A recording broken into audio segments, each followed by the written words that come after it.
देखो कुछ ऐसे संख्या होते हैं जिनका पूरा पूरा वर्गमूल नहीं निकलता है। जैसे √5 जो है ये पूर्ण वर्ग नहीं है। इसके आसपास में संख्या 4 पूर्ण वर्ग है जो 2 का वर्ग है। √7 जो है वो पूर्ण वर्ग नहीं है। √47 पूर्ण वर्ग नहीं है। √61 पूर्ण वर्ग नहीं है।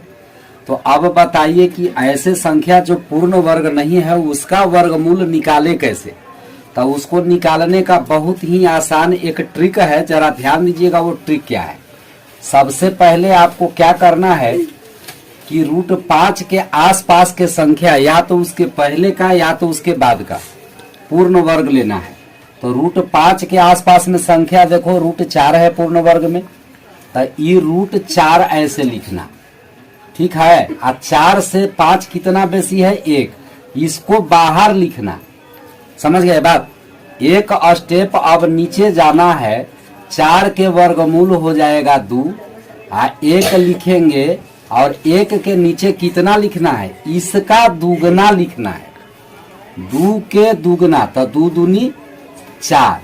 अब बताइए इसको हल करेंगे तो 4 दूनी 8 है 1 9, 9 बटा हो जाएगा 4। अब 9 बटा 4 है तो 9 में 4 से तो आराम से भाग दे के निकाल लेंगे हम।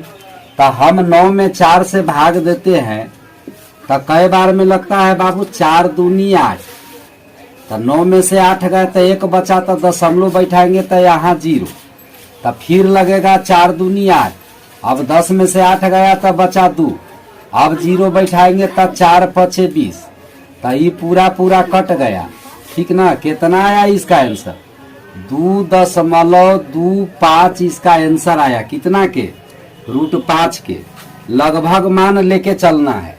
अब देखिए इसी तरह से हमको √7 के वर्गमूल अगर निकालना है √7 के, तो √7 जो है वो केकर आसपास पूर्ण वर्ग है। तो पूर्ण वर्ग संख्या है यहाँ बाबू 9। 9 से हम देख रहे हैं कि कम है कितना 2। तो यहाँ क्या करना है 9 के वर्गमूल 3 निकाल लेना है। माइनस है माइनस देना है और 2 बटे 1 ठीक दुगना यहाँ रखना है। 1 दुगना तो 3 के दुगना हो गया 6। अभी कट भी रहा है 2 एकम 2 और 2 तिया 6 गुना करके हल कर दीजिए। तो 3 तिहाई 9 में से 1 गया तो बचा 8 बटा 3। अब क्या करना है ये 8 में 3 से भाग दे दीजिए। तो 3 से भाग देंगे 8 में तो कई बार में लगेगा बाबू 3 दूनी 6। 8 में से 6 गया बाकी बचा 2। अब नहीं लगेगा तो दशमलव बैठाएंगे तो यहाँ 0। 3 छक 18 बचेगा 2। अभी बार बार 0 बैठाएंगे 6 6 ही आएगा, यानी कि इसका वर्गमूल हो गया आपको 2.66।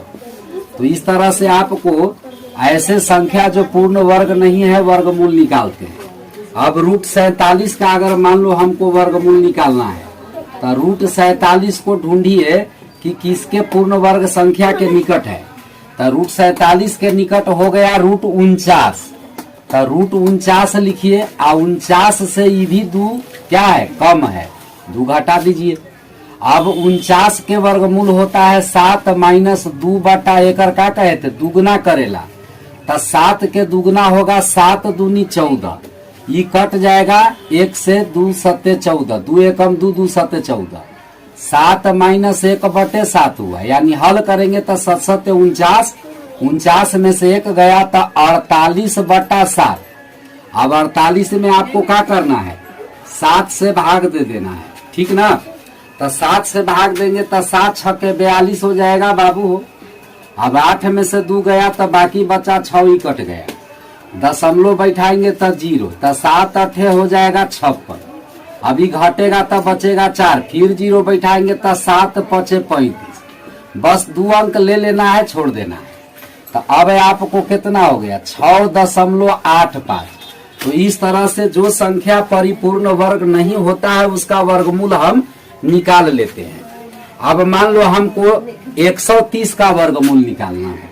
तो 130 जो है ये परिपूर्ण वर्ग नहीं है, लेकिन हमको पता है कि 130 के आसपास में परिपूर्ण वर्ग संख्या या तो 121 है या तो 144 है। तो अगर हम 121 लेते हैं तो 121 ले लिए, ठीक ना। अब बताइए 121 से ये 130 अधिक है कितना, तो 9 अधिक है। तो 121 के वर्गमूल तो यहाँ 11 लिख लेंगे या 9 आ एकरा का बोले थे, एकर दुगना यहाँ लिखना है। तो 11 दूनी 22। अब बताइए इसको हल करने आएगा ना, सीधे ही में इसे गुना करेंगे, यहाँ जोड़ेंगे, जोड़ रहेगा तो जोड़ेंगे, घटाव रहेगा तो घटाएंगे। 11 दूनी 22 की 2 हासिल 2, 11 दूनी 22 आ 2 24, अब प्लस में बच गया 9/22। अब इसी तरह से हल कीजिए, 9 आ 2 11 की 1, तब बच गया 4, तो 4 आ 1 5, 2 की 2 251/22 आ गया। अभी 251 में हम क्या करेंगे बाबू रे, 22 से भाग दे लेंगे। तब 22 से भाग दे लेंगे तो कई बार में लगेगा, 22 से कम 22, 5 में से 2 गया 3, कट गया, ऊपरे से उतारेंगे 1, 22 से कम 22, 1 दाही 10, 11 में से 2 गया 9 बचा, ई कट गया, अब नहीं लगेगा। तब दशमलव बैठाएंगे 0, तब 5×4 = 88। अब 1 2, 1 दाही 10 में से 8 गया 2 बचा, ई कट गया, 0 बैठा देंगे तब नहीं लगेगा। तो नहीं लगेगा तो यहाँ 0 बैठा करके फिर एगो 0 बैठाएंगे। अब कितना हो जाएगा, 92 से 9 बार में लगेगा, यानी इसका वर्गमूल लगभग आ गया 11.409, 11.40 भी आप रख सकते हैं। तो इस तरह से आप देख रहे हैं जिसका परिपूर्ण वर्ग नहीं होता है उसका भी वर्गमूल हम निकाल सकते हैं। ये टोटल यहाँ पर आप देखिए कुछ संख्याओं का हम परिपूर्ण वर्ग और इधर वर्गमूल लिख दिए हैं। इसको आप अगर ध्यान, इसको याद रखिएगा तभी होगा, याद नहीं रखिएगा तो नहीं होगा। ठीक है बाबू, तो अब वीडियो आप बंद कर दीजिए।